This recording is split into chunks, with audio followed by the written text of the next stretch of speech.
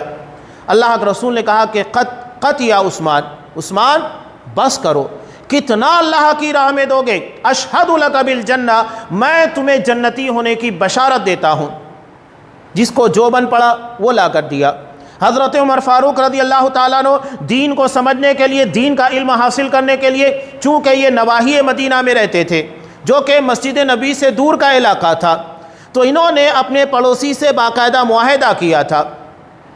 معاہدہ کیا تھا کہ ایک دن تم اللہ کے رسول صلی اللہ علیہ وسلم کے ساتھ رہو گے تاکہ دن بھر جو باتیں آپ صلی اللہ علیہ وسلم کہیں گے اسے سنو گے اور رات کے وقت آ کر مجھ سے شیئر کرو گے۔ دوسرے دن میں جاؤں گا اور ساری باتیں سنوں گا، رات کے وقت تمہیں بتا دوں گا۔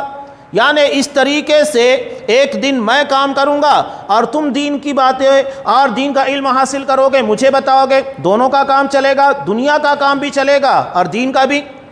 اندازہ لگائیے، اس طریقے سے مہینے میں 15 دن وہ دین کا علم حاصل کرنے کے لیے لگا رہے ہیں اور 15 دن وہ اپنے کاروبار، اپنی معیشت میں لگا رہے ہیں۔ کتنا وقت دیتے تھے؟ کیا ہم اتنا وقت دیتے ہیں؟ آج ہمیں افسوس ہوتا ہے، خطبات جمعہ کے لیے آدھا گھنٹہ پون گھنٹہ ہم نہیں دیتے ہیں۔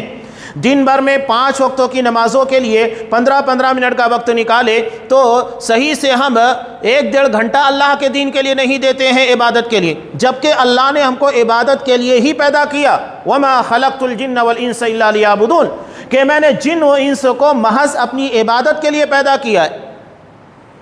باقی سارے کام ثانوی حیثیت رکھتے ہیں، دنیا کمانا، کاروبار کرنا، اسلام اس سے منع نہیں کرتا ہے، لیکن ترجیحات اللہ کے دین کے مطابق عمل کرنا، اس سے جڑے رہنا ہے۔ حضرت عمر فاروق رضی اللہ تعالیٰ عنہ نے کہا تھا، نحن قوم اعزنا اللہ بالاسلام، ہم وہ قوم ہے اللہ نے جسے اسلام کی بنیاد کے پر عزت دی۔ اگر ہم اسلام کے علاوہ کہیں اور عزت تلاش کرنے جائیں گے، اللہ ہمیں ذلیل کر دے گا۔ اگر ہم اسلام کے خلاف یا اسلامی اصولوں کے مطابق نہیں چلیں گے تو اللہ ہمیں عزت نہیں دے گا۔ اور اسلام کے مطابق چلنے کے لیے اسلام کا علم حاصل کرنا، اس کی تعلیمات سے روشناس ہونا، اس کے لیے وقت دینا ضروری ہے، تب ہماری زندگی کے اندر وہ بدلاؤ آئے گا جو اللہ تبارک و تعالیٰ اس آیت کے اندر مطالبہ کر رہا ہے، ان تنصروا اللہ ینصرکم، کہ اگر تم اللہ کے دین کی مدد کرو گے اللہ تمہاری مدد کرے گا۔ اور ہم اللہ کی مدد کے کتنے محتاج اور کتنے ضرورت مند ہیں یہ ہر کسی کو سمجھتا ہے۔ حالات ہمارے خلاف تنگ کیے جا رہے ہیں، ایسا نہیں کہ صرف فلسطین کے اندر مسلمانوں کے پر ظلم ہو رہا ہے، ہمارے درمیان بھی اگر آپ دیکھیے کہ حالات مشکل بنائے جا رہے ہیں۔ کتنے مسلمانوں کو کتنی آسانی کے ساتھ موم لنچنگ کا نشانہ بنا کر مار دیا گیا، کیا کر لیا ہم لوگوں نے؟ ایسے ایسے قوانین لائے جا رہے ہیں جس سے ہمیں اپنے دین کے مطابق عمل کرنا دشوار ہوتا جا رہا ہے۔ تجارت میں ایسے اصول اور ضابطوں کو لایا جا رہا ہے کہ تجارت کرنا مشکل ہو جائے، یہاں تک کہ ہمارے تہواروں کے موقعوں کے پر ایسے قوانین بنا دیے جاتے ہیں کہ ہمیں عید الاضحیٰ کے موقع پر پریشانیاں پیش آتی ہیں۔ حالات تنگ کیے جا رہے ہیں، ہمارے اپنے پرسنل لا کے اندر انٹرفیئر کر کے اس میں عمل دخل کرنے کی کوشش کی جا رہی ہے۔ حالات دھیرے دھیرے تنگ کیے جا رہے ہیں، تو ہمیں اپنا بھی محاسبہ کرنا ہے کہ کہیں اس طرح کے حالات ہمارے پر نہ آ جائے۔ ایسے وقتوں میں محاسبے کا وقت ہے، ہمیں اپنا بھی جائزہ لینا ہے۔ جہاں فلسطین کے مسلمانوں کے لیے ہمارے دل کے اندر درد ہے اور یقیناً ایک مسلمان ہونے کی حیثیت سے وہ درد ہمیں محسوس ہونا چاہیے کہ اگر ایک باپ کا بیٹا چلا گیا ہے تو وہ کتنی تکلیف کے اندر ہے، وہ تکلیف ہمیں محسوس ہونا چاہیے۔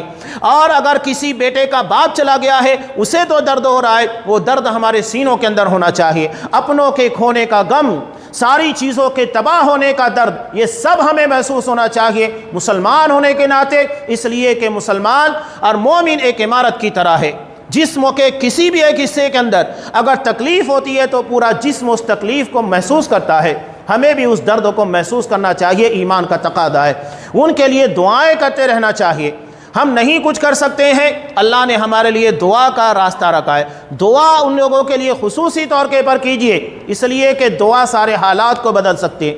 اللہ تبارک و تعالیٰ ہی ساری چیزوں کے پر قدرت رکھنے والا، قابو رکھنے والا، احاطہ کیے ہوئے ہے۔ وہ صاف کہتا ہے کہ ان تصبروا وتتقوا، اگر ہم صبر اور تقوی اختیار کریں گے، لا یضرکم کیدہم شیئا، دشمنوں کی سازش تمہارا بال بھی کا نہیں کر سکتی، کچھ نقصان نہیں پہنچا سکتی، اللہ کا وعدہ ہے۔ لیکن ہمیں صبر کرنا ہوگا، یعنی دین کے پر جمے رہنا ہوگا، تقوی یعنی اللہ کے حکموں کے خلاف کوئی کام نہیں کرنا ہوگا، اس سے ہمیں اپنے آپ کو بچانا ہوگا۔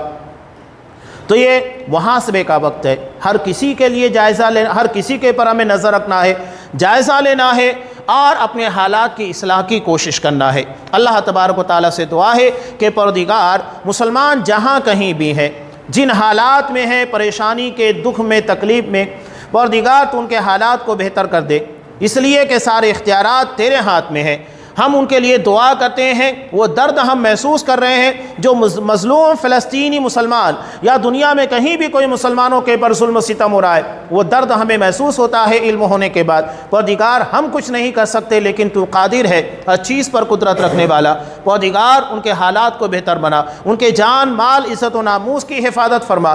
پروردگار ہمیں ان حالات کے تناظر میں اپنا جائزہ لینے کی توفیق دے، جو خرابیاں، جو گمراہیاں ہمارے اندر ہیں، پروردگار ان تمام گمراہیوں اور خرابیوں سے ہمیں محفوظ کر دے، ہمیں تیرے دین کے مطابق عمل کی توفیق دے، تیرے دین کی مدد کی توفیق عنایت فرما، تاکہ تیری مدد ہمیں مل سکے اور ہمیں ثابت قدمی عنایت فرما، جب تک ہمیں دنیا میں رکھ، اسلام کے پر اور ہمارا خاتمہ ایمان کے پر فرما۔